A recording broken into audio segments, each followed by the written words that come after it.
This 100-kilometer wide circle goes through many significant ancient sites across the globe. In Peru, it passes through the Paracas Groin, the Nazca Tracts, Ollantaytambo, Machu Picchu, Cusco, Sacsayhuaman, and the Paratoari Pyramids.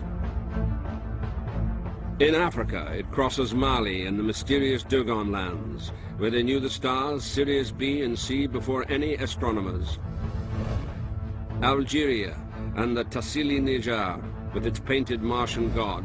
In Egypt, it goes through the Siwa Oasis and its Zeus Ammon temple, and through the Great Pyramid at Giza. Next, it crosses Petra, Ur, where Abraham was born, Persepolis in Iran, Mohenjo-Daro in Pakistan, where the unreadable writing was found that is so close to the writing on Easter Island.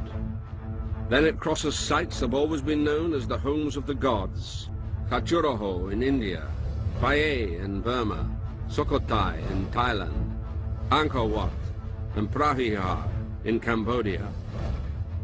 And it ends with the most isolated and mysterious place on Earth, Easter Island. Easter Island, the most isolated and mysterious place on Earth. Well, 1 week before, I went to discuss the ideas of this presentation with Catherine. It was very recently. I was in Doha in Qatar. I was on a boat, and because there was nothing else to do, I decided to pick up a local newspaper that was standing there. And I have to tell you, I never read the papers, ever. I don't even watch TV. And here's what I see in the paper. An article on Easter Island whose title is about, word for word, the statement made in the video that was part of the presentation. جزيرة القيامة الأكثر غرابة وعزلة في العالم. Easter Island, the most mysterious and isolated place on Earth. What the hell? Now, I get off the boat, and I'm not kidding you. I have an appointment at Qatar Foundation right after the boat ride. I get there, and there is only one thing standing on the reception desk. This. What is the Canadian Embassy doing in that Qatar Foundation building? Don't ask me. I have no answer. So let's go back to the concept of this line. So if you look at this map, all those lines, show the alignments of major ancient sites. They all circle the Earth and have the same size of the equator, which is a pretty amazing coincidence again. It's as if, there were some sort of like spiritual energy lines connecting with humanity, right? So the line that you saw in the video is here in black. It is not exhaustive and is only showing some of the points that intersect with all the lines. There are so many mathematical coincidences between all of them. For example, the distance between Easter Island and Giza, where the Great Pyramid is equal to exactly 10,000 times the golden ratio. Actually, within the dimension of the Great Pyramid of Giza, you will find the golden ratio everywhere. And it wasn't even supposed to be known at the time, they were supposed to be like very, very, very basic, people doing this work. Not only that, but you also find pi, which was also not supposed to be known, and even the speed of light. So,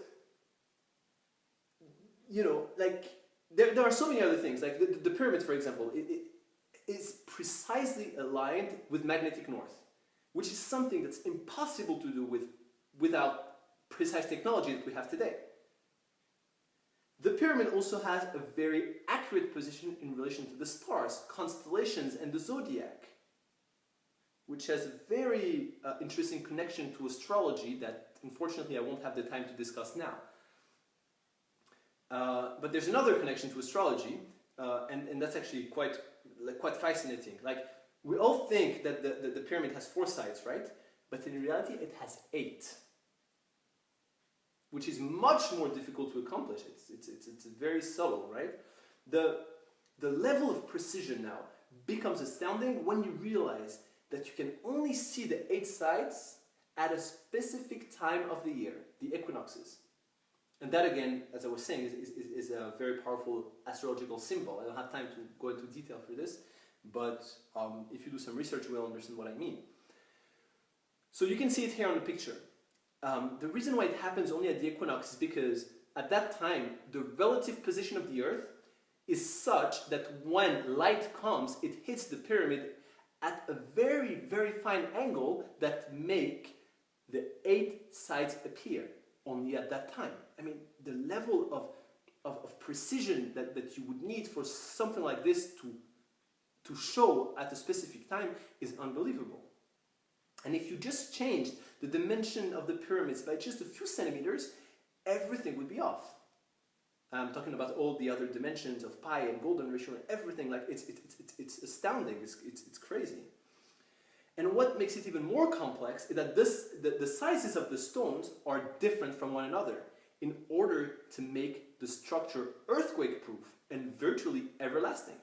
The Pyramid of Giza is actually the only of the 7 wonders in the world that is still standing.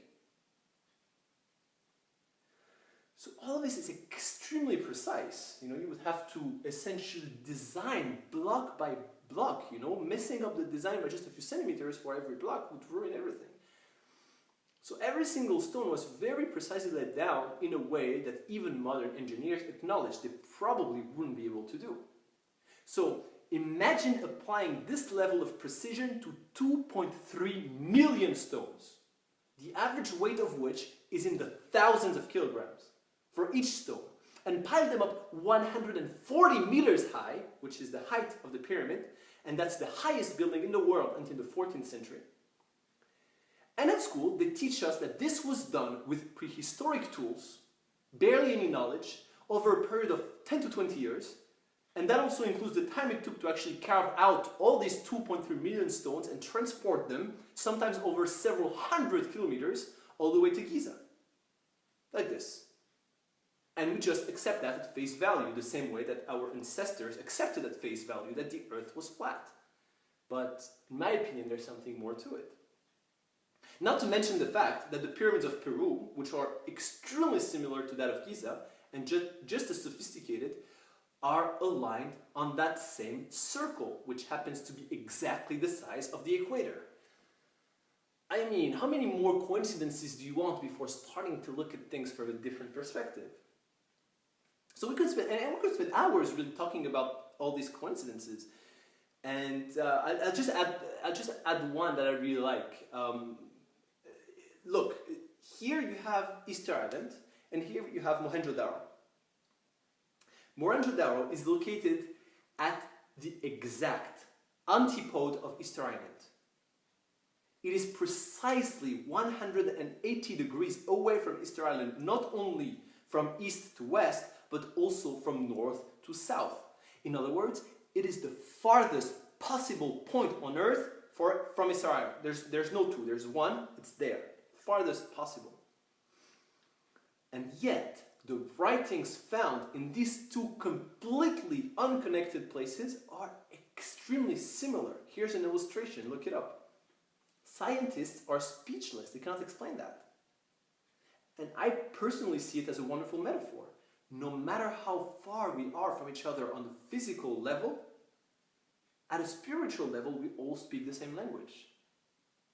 And also, since we're talking about Mecca, you can notice that it's also aligned with Easter Island and Mohenjo-Daro. So in my opinion, the Quran makes very clear that the choice of Mecca as a religious center was for cultural reasons. But that in the end, any other point would have been just as valid. Jerusalem actually was also used at the beginning of Islam, and as a qibla, as they say, as the direction towards which Muslims need to orient themselves to pray. And the Quran actually says why. It was a test to determine the people who worshipped Mecca out of habit and imitation of society from the people who had the courage to give up their superstitions and follow the true essence of spirituality, which is everywhere. And the Quran confirms it again.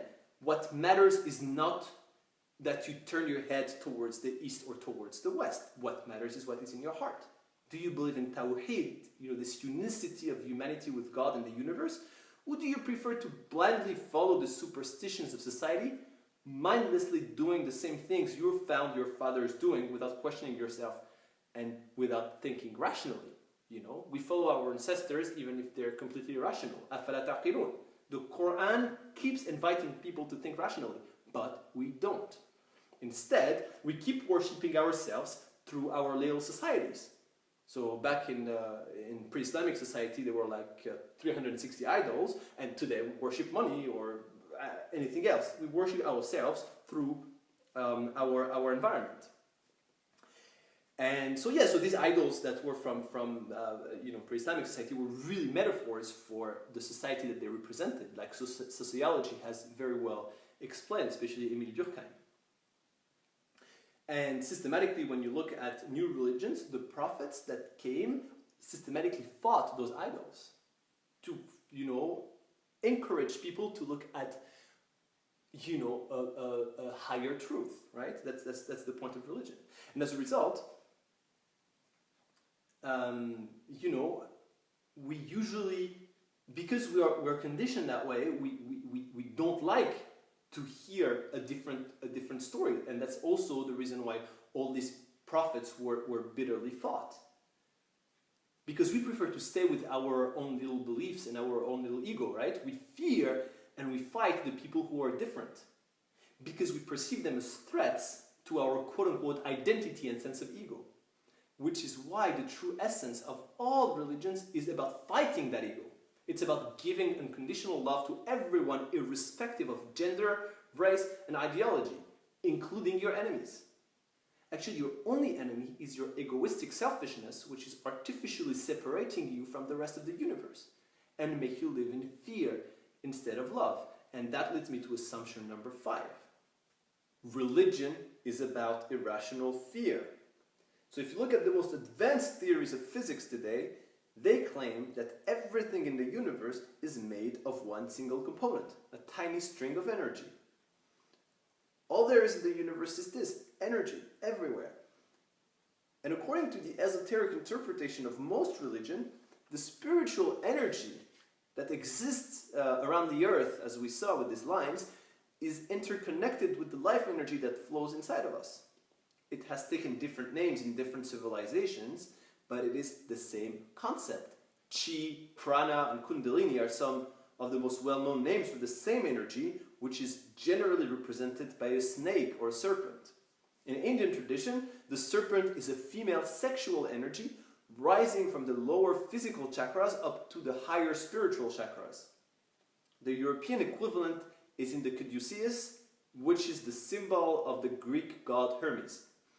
In Greek mythology, Hermes is the messenger between humanity and the gods, connecting humans to the divine. The quality of this energy that flows inside of us and the way it flows inside our body is an indication of how healthy we are. And that's the central concept in traditional Chinese medicine, which is very effective for people who believe in it. And coincidentally, in the West, Hermes' symbol of the snakes and this flow of energy is still today the symbol of health. It is also the symbol of Hermeticism.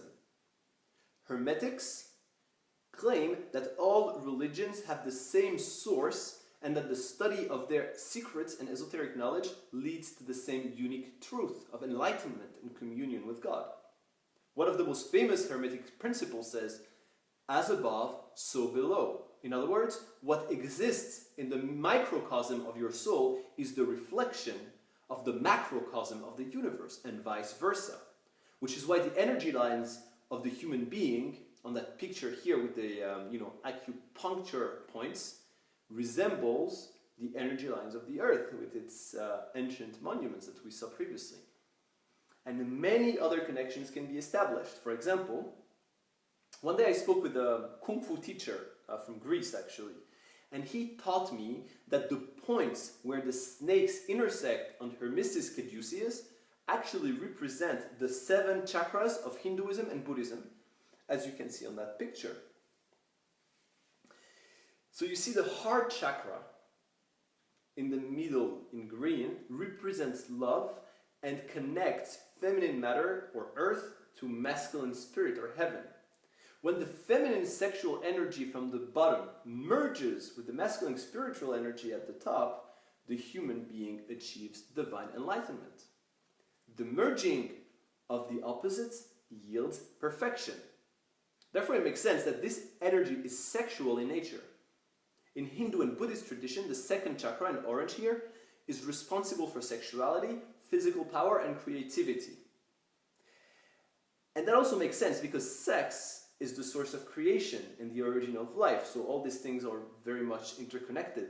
And in Taoist tradition, where you can see the yin-yang symbol is a major element, this second chakra is called Tantien.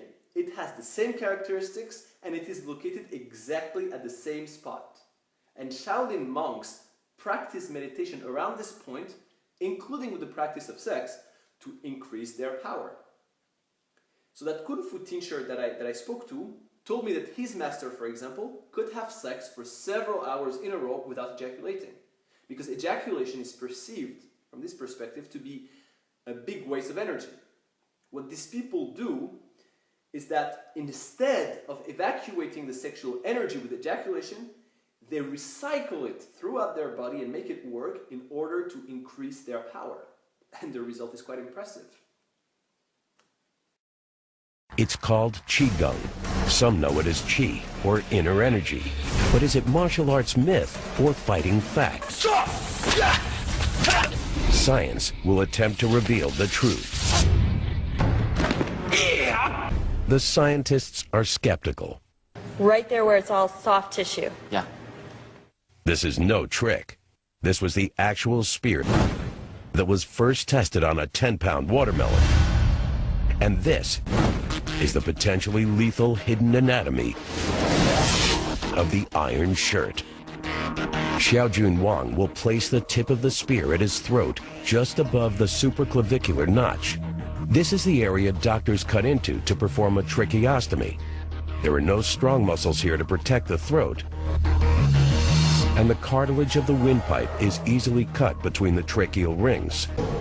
Practitioners believe that qi is stored in the dantian, an area about an inch below the abdomen. They also believe that they can direct this energy source to any point on the body to protect it from harm.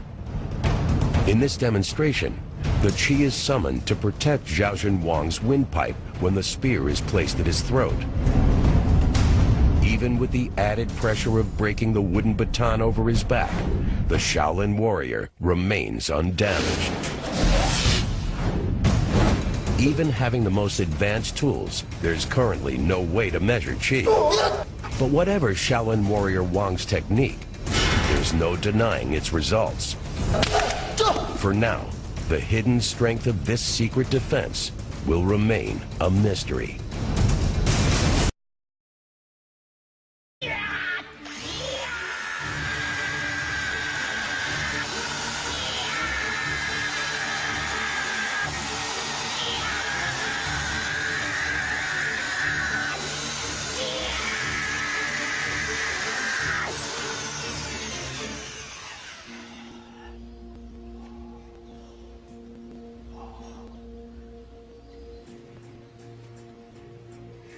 Once again, the data confirms that Hu is pushing with a pressure of up to 200 pounds per square inch.